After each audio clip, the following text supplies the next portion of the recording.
नमस्कार दोस्तों, मैं Manoj Kumar am education YouTube channel में आपका बहुत बहुत स्वागत करता हूं। तो दोस्तों, लाभ हानि का टॉपिक लेके चल रहे हैं। दोस्तों, आज की वीडियो को समझने के लिए आपको सारे वीडियो को देखना पड़ेगा। और दोस्तों, अगर आपको अच्छी तरह से इस टॉपिक को कवर करना है तो आप शुरू से लेकर के एंड तक वीडियो को देखना और साथ साथ में आपको नोट्स बना के चलना पड़ेगा। तो दोस्तों, आज हम टॉपिक जो चर्चा करेंगे वो टॉपिक हमारा है कुछ वस्तुओं वाले कितने रुपए की बेचते हैं, कितने रुपए खरीदते हैं, उनमें लाभ हानि किस तरह से ज्ञात करते हैं। आज दोस्तों उसको लेकर के चलेंगे। अगर आपको अच्छी तरह से समझना है दोस्तों तो बारीकी से आपको टॉपिक को सुनना पड़ेगा, समझना पड़ेगा। और दोस्तों, अगर अभी तक आपने हमारे चैनल को सब्सक्राइब नहीं किया है तो जल्दी से हमारे चैनल को सब्सक्राइब कर लें और बेल आइकन को जरूर दबा लें, जिससे जो भी वीडियो आएगी उसका नोटिफिकेशन आपको मिल जाएगा। चलिए दोस्तों, चलते हैं आज के सवालों की तरफ।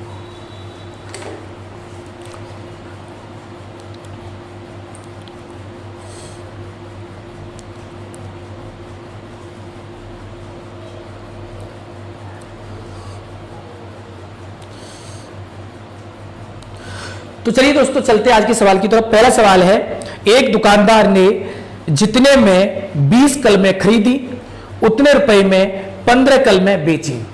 एक दुकानदार ने जितने रुपए में 20 कलमें खरीदी उतने ही रुपए में 15 कलमें बेची, तो दुकानदार को कितने प्रतिशत की लाभ या हानि हुई। जितने रुपए में 20 कलमें खरीदी उतने रुपए में 15 कलमें बेची। तो दोस्तों, हम ये देखेंगे आपको करना क्या है। एक तरफ लिख लोगे क्रय मूल्य और दोस्तों एक तरफ लिख लोगे विक्रय मूल्य। ठीक है, दो काम करने हैं। यहां पर दोस्तों आपको रखना है वस्तु।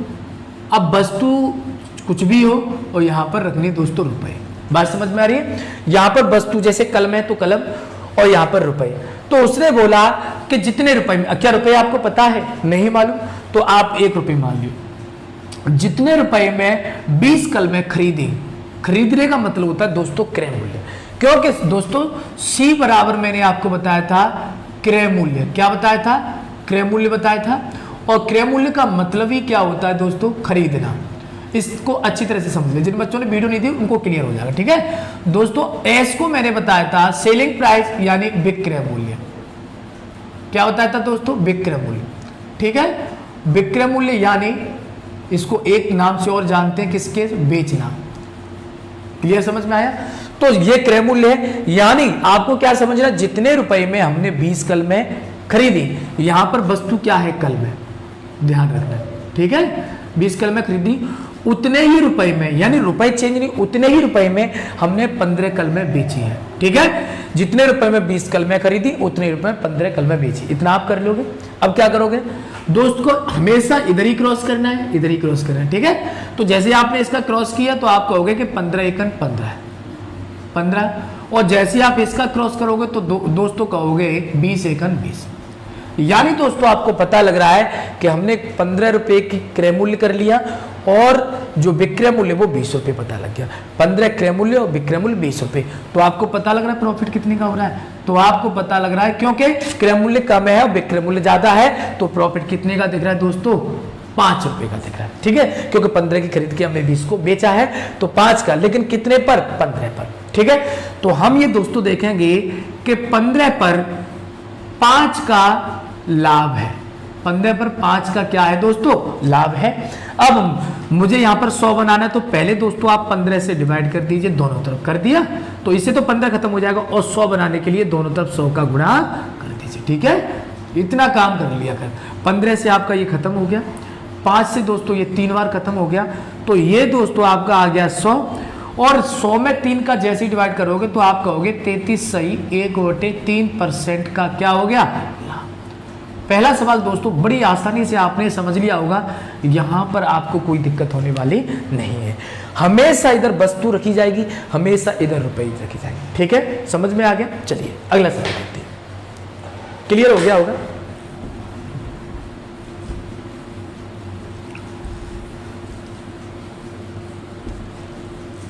चले अगले सवाल की तरफ। सेकंड सवाल क्या है दोस्तों, मेरे साथ साथ करना। एक ठेल वाला जितने रुपए में 25 नींबू खरीदता है उतने ही रुपए में 18 नींबू बेचता है, तो ठेल वाले को कितने प्रतिशत की लाभ या हानि हुई। यानी जितने रुपए में 25 नींबू खरीदता है उतने रुपए में 18 नींबू बेचता है। तो दोस्तों देखो बिल्कुल वही, यहां पर नींबू और यहां पर रुपए, जितने रुपए में 25 नींबू खरीदता है उतने रुपए में 18 नींबू बेचता है, यानी ये विक्रम। समझ में आया? जितने रुपए में 15 नींबू खरीदता है उतने ही रुपए में 18 नींबू बेचता है। यानी दोस्तों हमको पता लग जाएगा 18 एकन 18, 25 एकन 25। तो दोस्तों आपने देखा कि यहां पर क्रय मूल्य कम है और विक्रय मूल्य ज्यादा है, तो प्रॉफिट होगा। अब कितने का प्रॉफिट होगा? तो आपने प्रॉफिट देखा दोस्तों 7 रुपए का। कितने का प्रॉफिट होगा? 7। 25 में से जैसे 18 घटाओगे दोस्तों 7 आ जाए। क्लियर हुआ? अब हम लेकिन किस पे हुआ? 18 पे 7। तो दोस्तों हम ये कहेंगे कि 18 पर 7 का प्रॉफिट। अब इसे 100 कैसे बनाओगे यार? 100 का पहले गुणा कर लो, 100 का इधर गुणा कर लो, 100 बन गया। 18 का डिवाइड कर दो, लो 18 का डिवाइड कर दो, ठीक है। तो ये आपने 18 से 18 काट दिए, 100 बन गया। दोस्तों 100 बनाना सीख लो, प्रॉफिट लॉस आराम से निकल जाएगा। ये प्रॉफिट है, लाभ है, आपको पता है। तो दोस्तों 2 से हमने इसे 9 बार काट दिया और 2 से हमने इसे 50 बार, यानी 7 पंजे 35, 350 बटे 9, ठीक है। अब डिवाइड करोगे तो 9 30 27, 9 30 27, ठीक है। 8 बचा, ठीक है। अब 8 बचा तो 80 हो गया, 9 8 72, तो फिर 8 बचेगा इतना %, यानी आपको कितने % का लाभ हो गया? तो आपने कहा कि 38 सही 8/9% का हमको क्या हुआ? लाभ हुआ। क्लियर? समझ में आ गया ना अच्छी तरह से? चलिए, मजा आ रहा है दोस्तों? कमेंट पे लिख दिया करो यार, शर्माया मत। क्यों शर्माते हो भाई? कमेंट करने में क्या यार, जो सही है गलत है, मैं अच्छा पढ़ा पा रहा हूँ या नहीं पढ़ा पा रहा हूँ, जब तक आप हमें हमारी कमी नहीं बताओगे तब तक कैसे दूर करेंगे? या जब तक आप हमसे सवाल नहीं पूछोगे तो कैसे बताएंगे दोस्तों कि आप कौन से टाइप के कौन से सवाल पूछना चाहते हो? वैसे तो मैं सभी लेके चल रहा हूँ, लेकिन फिर भी आपको ये समझना पड़ेगा, ठीक है। कुछ वस्तुएं 5 रुपए में 6 के हिसाब से खरीदी गई तथा 6 रुपए के 5 के हिसाब से बेची गई, तो कितने % का लाभ होगा? यानी कुछ वस्तुएं 5 रुपए में 6 के हिसाब से खरीदी गई और 6 रुपए में 5 के हिसाब से बेची गई। तो देखिए कुछ वस्तुएं, तो एक तरफ हमने क्रय मूल्य लिखा और एक तरफ हमने दोस्तों विक्रय मूल्य लिखा। वस्तु यहां लिख दी, हमेशा इधर लिखना दोस्तों, और रुपए आपने यहां लिख दी। तो 5 रुपए में 6 वस्तुएं हमने खरीदी। कितने रुपए में? 5 रुपए में 6 वस्तुएं खरीदी, और फिर उसने कहा है कि हमने 6 रुपए में 5 वस्तुएं बेची, तो भी आपको कोई दिक्कत नहीं है। बिल्कुल वही तरीका अपनाना है, कोई बदलना नहीं दोस्तों। इसमें आपने गुणा किया तो आपने कहा कि 25, ठीक है। और जैसे ही आपने इससे गुणा किया तो आप कहोगे 6 6 36। पता लग रहा है दोस्तों प्रॉफिट हो रहा है कि नहीं हो रहा है? लग रहा है ना? कितने का प्रॉफिट हो रहा है जल्दी बताइए दोस्तों? 11 का प्रॉफिट हो रहा है। कितने का हो रहा है प्रॉफिट? 11 का प्रॉफिट हो रहा है। तो हम लेकिन 11 का प्रॉफिट हो कितने पर आए? 25 पर 11 का हो रहा है। किस पर हो रहा है? 25 पर। मुझे तो 100 का करना है। अब मैं इसको 100 बना सकता हूँ, कितने का गुणा करके? 4 का। तो इसमें भी 4 का गुणा कर दो। तो दोस्तों आप ये कहोगे 25 चौके 100, यानी 100 पे 11 चौके 44, यानी 44% का मुझे क्या हो जाएगा? लाभ हो जाएगा। 44% का लाभ हो जाएगा। बात समझ में आ रही है? आसानी से कर पा रहे? आइए अगले सवाल की तरफ चलते हैं।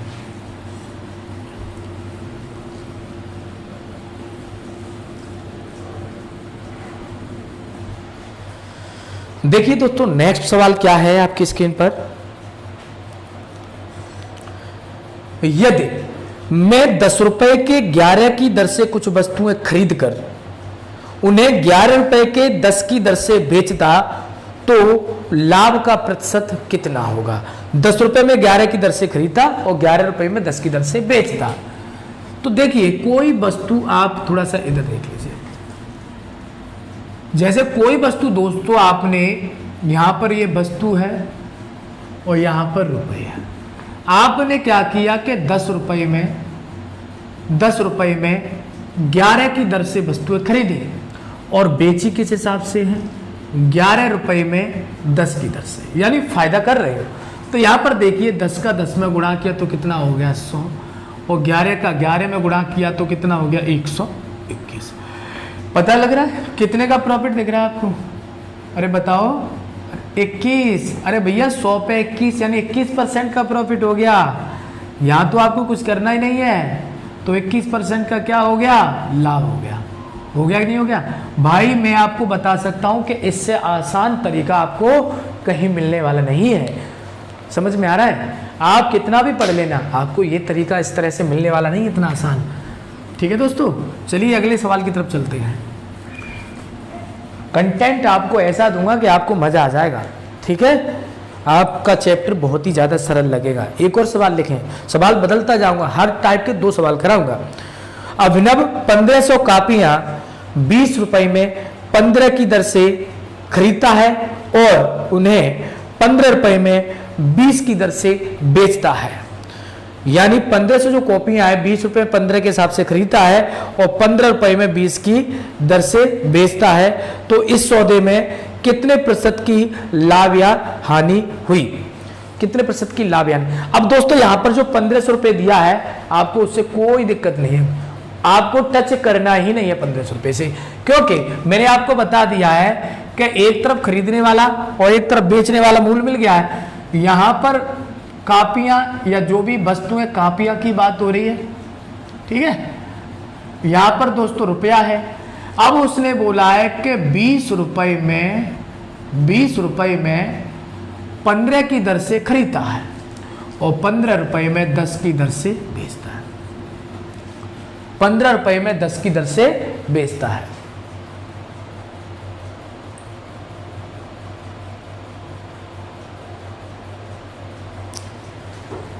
और 15 रुपए में 20 की दर से बेचता है। तो दोस्तों आपने क्या किया, जैसे आपने इसमें गुणा किया तो 20 का 20 में 400 हो गया और इसका इसमें गुणा किया तो 15 225 और इसका इसमें गुणा किया तो 15 225। ठीक है, समझ में आया? अब आपको ये लगेगा दोस्तों कि ये देखिए क्या हो रहा है, 400 की खरीद कर अगर हम इतने बेच रहे हैं तो हानि नजर आ रही है, यानी हानि कितने की हो रही है? तो आप देखिए घटाइए, 10 में से 5 गया तो 5, 9 में से 2 गया तो 7, यानी कितने की हानि हो रही है? 175 की। कितने पर? 400 पर। तो दोस्तों 400 पर 175 रुपए की क्या हो रही है? हानि हो रही है। ठीक है, हानि हो रही है, लेकिन मुझे तो 100 बनाना है, तो 4 से आप क्या कर दोगे? डिवाइड कर दोगे, तो 4 से तो ये कट गया 100 बार दोस्तों। और जैसे आप 4 में 4 चौके 16 15 हो जाएगा और 4 3 12 3 बचेगा और 3/4%, यानी हमें हानि जो मिल रही है दोस्तों वो कितने परसेंट की मिल रही है? 43 सही 3/4% की हानि मिल रही है। ये कैसे आ रहा है? आपने 4 चौक 16, फिर यहाँ 1 बचेगा 15 हो जाएगा और 4 3 12 3 बार गया। अब 15 में से 12 घटाएंगे तो 3 बचेगा, यानी 3/4, क्योंकि उसमें 3 में 4 का डिवाइड नहीं जा रहा है। समझ में आ गया? चलिए अगले सवाल की तरफ चलेंगे दोस्तों। क्लियर हो पा रहा होगा, होना चाहिए। हर दिन मैं आपको नया टॉपिक करा के चलूँगा, लेकिन आप भी ऐसा कर दो दोस्तों कि हमारे चैनल को सब्सक्राइब कर लो। अगला सवाल देखते हैं दोस्तों। समीर ने 180 टॉफियाँ 5 रुपए में 4 के भाव से खरीद कर तथा 4 रुपए में 5 के हिसाब से बेचकर कितने प्रतिशत का लाभ या हानि कमाया? यानी 5 रुपए में 4 के भाव से बेच रहा है, खरीद रहा है, यानी ये रुपए और ये टॉफी जो भी वस्तु वो इधर रख लेना। 5 रुपए में 4 के भाव से खरीद रहा है और दोस्तों 4 रुपए में 5 के भाव से बेच रहा है। पागल हो गया है, नुकसान पर बेच रहा है। 5 25, 4 चौक 16। बात समझ में आ गई? खराब हो चुकी होगी इसलिए बेच रहा है घाटे से।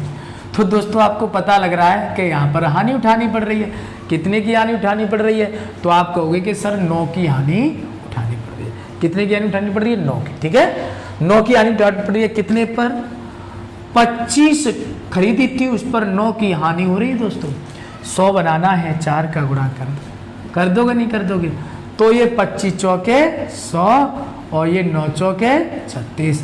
36% की आपको क्या उठानी पड़ रही है दोस्तों? हानि उठानी पड़ रही है, 36% की हानि। भाई ऐसा काम मत करो, नहीं घाटे में गाड़ी चली जाएगी, जैसे देश घाटे में जा रहा है, ठीक है? ऐसा मत करिए। आगे लिखो, एक दुकानदार ने कुछ वस्तुएं, चलिए सवाल को पहले रफ कर दूं। आइए दोस्तों अगला सवाल देखते हैं आपकी स्क्रीन पर। लिखिए, एक दुकानदार ने कुछ वस्तुएं 5 रुपए में 6 के भाव से खरीदी तथा उन्हें 8 रुपए में 6 के भाव से बेच दी, तो बताओ इसमें हानि का प्रतिशत या लाभ का प्रतिशत कितना होगा? लाभ या हानि का प्रतिशत कितना होगा? ठीक है, तो 5 रुपए में 6 के भाव से और 8 रुपए में 6 के भाव से बेच दी। 5 रुपए में 6 के भाव से खरीदी। अब थोड़ा सा डिफरेंट आ गया दोस्तों, ठीक है?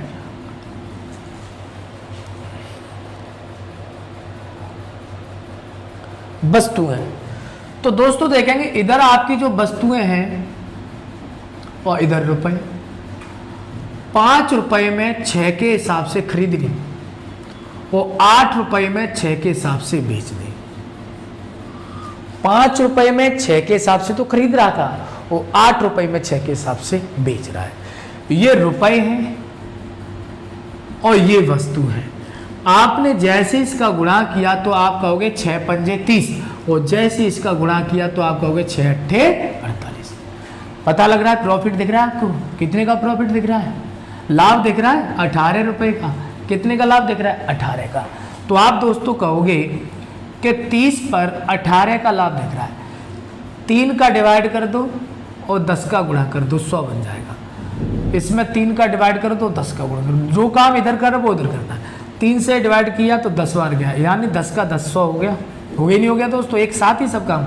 3 छक्के 18 यानी 6 दारे 60। तो कितने परसेंट का लाभ हो गया? तो आपको दोस्तों पता लगा कि ये जो लाभ हुआ है वो 60% का हुआ है कि नहीं? मजा आया कि नहीं आया? चलिए आइए दोस्तों अगला सवाल देखते हैं।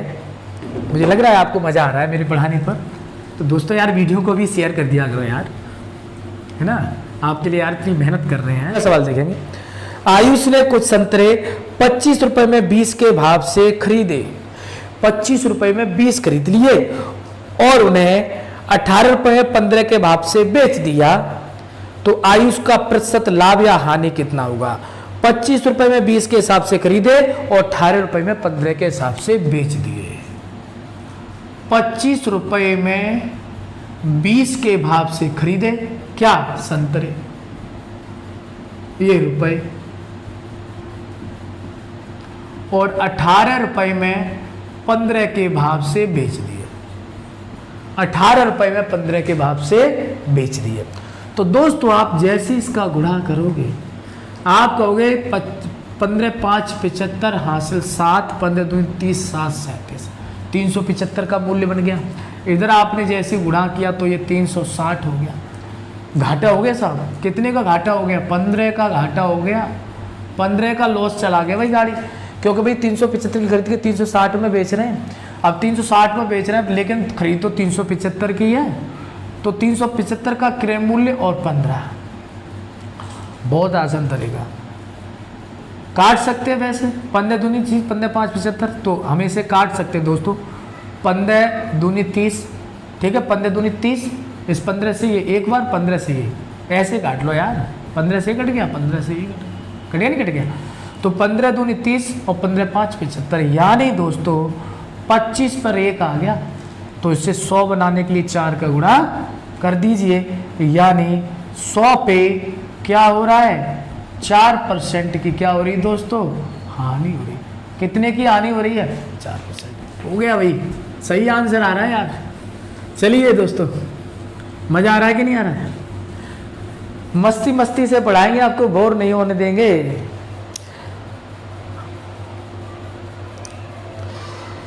चलिए दोस्तों अगला सवाल देखते हैं। 3 रुपए में 7 संतरे की दर से संतरे खरीदे। ये बहुत अच्छा सवाल है, सुनना। 3 रुपए में 7 संतरे की दर से संतरे खरीदे जाते हैं।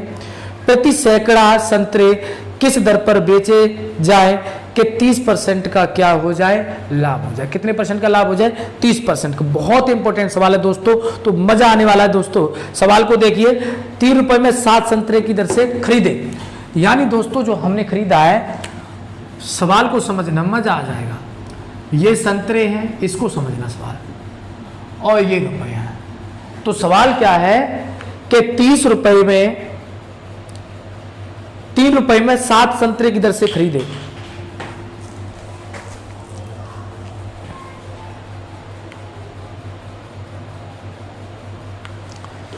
यानी दोस्तों देखते हैं 3 रुपए में 7 की दर से खरीदे और बेचे किस हिसाब से है, प्रति सैकड़ा, यानी प्रति रुपए पर सैकड़ा बेचे, प्रति रुपए पर 100 बेचे। प्रति सैकड़ा का मतलब होता है प्रति रुपए पर 100 बेचे। अब दोस्तों आप क्या करोगे, आपने इसमें गुणा किया तो ये कहोगे ये तो हो गया साहब 300, आपने इसमें गुणा किया तो ये हो गया दोस्तों 7। अब क्या हुआ, प्रॉफिट कितना हो रहा है, 33% का। कितना हो रहा है, 33% का। दोस्तों ध्यान से समझना, मैंने आपको बताया था कि क्रय मूल्य हम कितना मानते हैं, 100, और 100 पे 33 का लाभ हो रहा है। 100 पे कितने का लाभ हो रहा है, 33 का लाभ हो रहा है। तो विक्रय मूल्य कितना रहा होगा, 133 रहा होगा। लेकिन अभी परेशान मत होइए, 100 पे 33 है, लेकिन मेरे पास क्रय मूल्य है कितना, है कितना बताइए मुझे। तो आप ही कहोगे सर 300 है, जबकि मैं 100 मान रहा हूं, तो मुझे 300 बनाना पड़ेगा, 3 का गुणा करके कर दीजिए 3 का। तो दोस्तों ये हो जाएगा 300 और ये हो जाएगा 99, यानी मैं 300 पे 99 रुपए का प्रॉफिट ले रहा हूँ। अब यहां पर समझना विक्रय मूल्य कितना रहा होगा, तो विक्रय मूल्य दोस्तों आपका हो गया 399। भैया ये क्रय मूल्य 300, ये खरीदा था, 99 रुपए का प्रॉफिट में बेचा है, तो विक्रय मूल्य कितना हो गया, यही हो गया ना भाई। प्रॉफिट को और क्रय मूल्य को जोड़ने पर ही बनता है विक्रय मूल्य, और ये विक्रय मूल्य कितना दिया है, 7 दिया है। तो दोस्तों 7 से निकालें, 7 पे निकालें तो आप दोस्तों आसानी से कर लोगे हल। 7 से डिवाइड कर दो, हम कहेंगे 7 पंजे 35, 7 7 49, यानी का दोस्तों 57 रुपए, यानी वो कितने में बेचेगा, प्रति सैकड़ा 57 रुपए में 100 संतरे बेचेगा। समझ में आ गया, क्लियर हो गया दोस्तों। चलिए दोस्तों, बहुत अच्छा सवाल था दोस्तों। अगला सवाल लेके चलते हैं, एक और आपको और अच्छा लगेगा दोस्तों, और हो सकता है कि ये सवाल हमारा आज का लास्ट सवाल होगा। ठीक है, चलिए अगला लास्ट सवाल देखते हैं दोस्तों। सवाल क्या है, इसको अच्छी तरह से सुने। एक व्यक्ति ने 25 रुपए के भाव से 20 नींबू खरीदे, 15 नींबू किस दर पर बेचे जाए कि 4% की हानि हो। 15 नींबू किस दर पर बेचे जाए कि 4% की हानि हो। यानी दोस्तों उसने जो खरीदे हैं, नींबू की बात कर रहे हैं हम, तो सवाल को सुन लें, और यहाँ पर रुपए, यानी 25 रुपए के 20 नींबू खरीदे और हम 15 नींबू बेचे जा रहे हैं, और किस दर पर, भाई हमको पता नहीं, हमने 1 रुपया मान लिया। किस दर पर, कितने रुपए, मैंने 1 रुपये मान के चलना, क्या मान के चलना, 1 रुपये। आपने जैसे तो इसमें गुणा किया, तो हम ये कहेंगे 15 5 75 हासिल 7 और 15 2 30 7 37, यानी 375 हो गया। आपने जैसे इसमें गुणा किया तो कितना आ गया दोस्तों, 20। ठीक है, ये हमने मान लिया है, तो गुणा किया 20 आ गया। अब आप ध्यान से समझना, अब ये दोस्तों के जैसे हमारा क्रय मूल्य हानि कितने की हो रही है, 4 की हानि हो रही है। कितने की हो रही है, 4 की हानि हो रही है। अब दोस्तों क्या करोगे, मैंने इसे 4 से काटा तो ये 25 बार कटा, मैंने इसे 4 से काटा तो ये 1 बार गया। यानी दोस्तों मैंने देखा कि 25 पे कितने की हानि हो रही है, 1 की। 25 पे कितनी हो रही है, 1 की। अब मुझे तो इसे 375 बनाना है, तो दोस्तों 375 बनाने के लिए इसमें मैं कितने का गुणा करूंगा, तो इसमें 15 का गुणा करूंगा, 15 का इधर गुणा कर दूंगा। तो दोस्तों हम ये देखेंगे, ये बन जाएगा 375 और ये बन जाएगा 15 की लॉस हो रहा है। 375 15 का लॉस हो रहा है, यानी हमने दोस्तों कितने का बेचा होगा, 360। यार 375 का खरीद के अगर 15 का लॉस हो रहा है हमें खरीदने पर, फिर लॉस में बेच रहे हैं, तो सीधी सी बात है 360 की बेचा होगा हमने। अब यही विक्रय मूल्य दिया है दोस्तों कितना, 20 रुपए। तो दोस्तों हम क्या करेंगे, 20 पे 360 दिया है, यानी इससे ये खत्म, इससे ये खत्म, यानी 1 पे कितना आ गया, 18 रुपए। तो आपको ये समझ में आया दोस्तों कि 18 रुपए में हमने 15 वस्तुएं बेची होंगी, यानी 18 रुपए में 15 नींबू बेचे होंगे। आपको कैसा लगा दोस्तों आज की क्लास में? तो मजा ही आ गया होगा दोस्तों। अब जितने भी वस्तुओं बेचने वाले खरीदने वाले सवाल हो आप उनको आसानी से हल कर सकते हैं। अभी इनके कुछ अच्छे सवाल हैं, उनको हम कल लेके चलेंगे। तो दोस्तों ज़्यादा से ज़्यादा ग्रुप में हमारी वीडियो को शेयर करने की कोशिश करें। आपका कुछ नहीं जाता यार, सब्सक्राइब करने में, लाइक करने में, कमेंट करने में कुछ नहीं आता, बस केवल हमें इससे मोटिवेशन मिल जाता है और इसकी वजह से हम आज आपके सामने खड़े हुए हैं। अगर आप लाइक शेयर कमेंट नहीं करोगे तो दोस्तों हमें बहुत आलस भर जाएगा, हम इतना समय नहीं दे पाएंगे। तो दोस्तों बस केवल यही तो सहारा है, आप कमेंट लाइक जरूर करें जिससे हमें उसका जोश भर जाए, उससे हम आसानी से आपको समझाने की कोशिश करें, कराने की कोशिश करें, नए नए तरीके आपको बताने की कोशिश करें, पूरा गणित पढ़ाने की कोशिश करें। दोस्तों आपकी कमेंट लाइक और शेयर से हम चल रहे हैं, क्योंकि वही हमारा एक सहारा है और हमें मिलने वाला कुछ नहीं है दोस्तों। तो आज का टॉपिक आपको कैसा लगा कमेंट बॉक्स में जरूर बताइए दोस्तों। नमस्कार।